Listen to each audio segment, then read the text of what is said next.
টয়লেটে মেয়েদের মাথার চুল ফেললে গুনাহ হবে কিনা?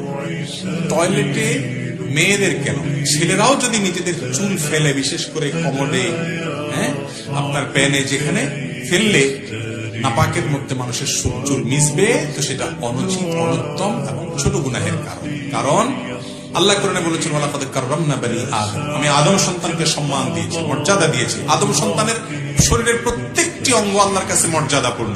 এজন্য মানুষের শরীরের কোনো অপমান, মানব দেহের কোনো অপমান, মানুষকে অপমান, এমনকি মানুষের চুল নখ, এটা অপমানিত হয়, নোংরামি হয় এগুলোর সাথে, এরকম কোন কাজ করা ইসলামের দৃষ্টিতে প্রশংসনীয় কাজ না।